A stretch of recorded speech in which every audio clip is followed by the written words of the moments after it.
मित्रों,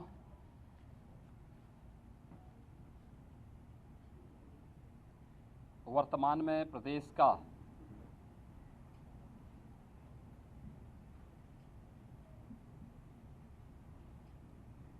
गंगा नदी के तटवर्ती कुछ जनपद बाढ़ से प्रभावित हैं। 24 जनपदों के 600 से अधिक गांवों में बाढ़ का प्रभाव पड़ा है। ये बाढ़ प्रदेश के अंदर हुई बरसात से कम राजस्थान, मध्य प्रदेश में और हरियाणा से कोटा बांध राजस्थान, माता टीला बुंदेलखंड मध्य प्रदेश और हथनी कुंड बांध हरियाणा से अतिरिक्त जल छोड़ने के कारण यमुना, चंबल, बेतवा नदी में अत्यधिक जल प्रवाह के कारण बाढ़ से लगभग 24 जनपद प्रदेश के अंदर प्रभावित हुए हैं, जिनमें 600 से अधिक गांवों पर इसका असर पड़ा है। मैंने इन जनपदों की व्यापक वहां पर निरीक्षण भी किया है और बाढ़ प्रभावित क्षेत्रों की समीक्षा भी की है। मैं भी हमीरपुर, जालौन, इटावा और औरैया होकर के आया। कल मैं वाराणसी में था। वाराणसी से कल मैंने चंदौली, मिर्ज़ापुर, भदोई इन जनपदों के भी बाढ़ राहत कार्यों की समीक्षा की। आज मैं स्वयं यहाँ पर गाजीपुर जनपद में आया हूँ।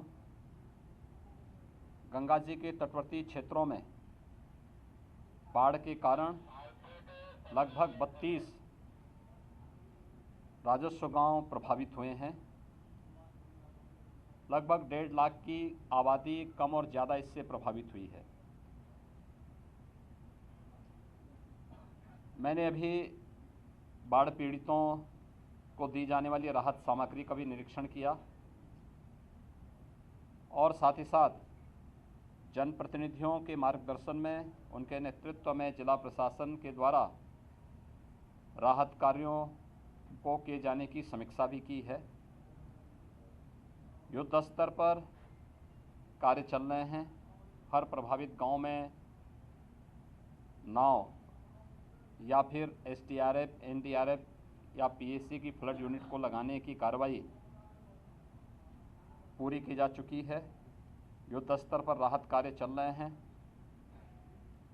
कुछ परिवारों को जहां पर जिनके घरों में पानी घुस चुका है, उन्हें सुरक्षित राहत शिविरों में लाकर के उनके लिए उस प्रकार की राहत सामग्री के साथ साथ फूड पैकेट के वितरण की कार्रवाई भी संपन्न हो रही है।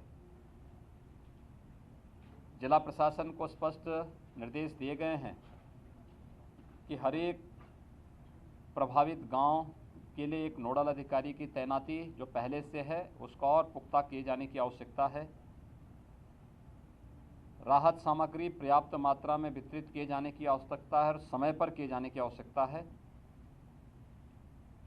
इसके अलावा इस बात को ध्यान में रखने की आवश्यकता है कि नदी रात्रि से स्थिर है और अब धीरे धीरे करके पानी घटता हुआ दिखाई दे रहा है।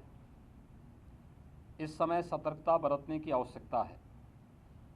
कटान नदी के तटवर्ती क्षेत्रों में हो सकता है, तो सिंचाई विभाग के अधिकारियों को इस बारे में निर्देश दिए गए हैं कि वे इस बात को सुनिश्चित करेंगे कि कटान अवरोधक कार्य उन क्षेत्रों में जहां पर संभावित कटान की आशंका है वहां पर इस कार्य पे धनराशि की कमी कहीं नहीं, इस कार्य को तत्परता के साथ वहां संपन्न करें। जनप्रतिनिधि राहत कार्यों के साथ बढ़ चढ़ करके भाग ले रहे हैं। सुरक्षित माहौल में वे उन सभी पीड़ित परिवारों से मिलें, बिना भेदभाव के सबको राहत सामग्री का वितरण करें। पुलिस विभाग से निरंतर पेट्रोलिंग करने, राहत शिविरों में रहने वाली महिलाओं और बालिकाओं की सुरक्षा के लिए महिला आरक्षियों की तैनाती करने, स्वास्थ्य विभाग और पशुपालन विभाग को भी इन सब कार्यों के साथ जुड़ने के लिए कहा गया है और वे सभी युद्ध स्तर पर स्वास्थ्य विभाग से न केवल मेडिकल की टीम हर प्रभावित गांवों में और शिविरों में तैनात करने के लिए निर्देश दिए गए हैं, बल्कि एंटी रेबीज़ के इंजेक्शन और एंटी स्नेक वैनम यानी सांप बिच्छू के काटने की शिकायतें इस सीजन में ज़्यादा होती हैं, इसको भी हर जगह इसकी उपलब्धता सुनिश्चित कराने के लिए कहा गया है।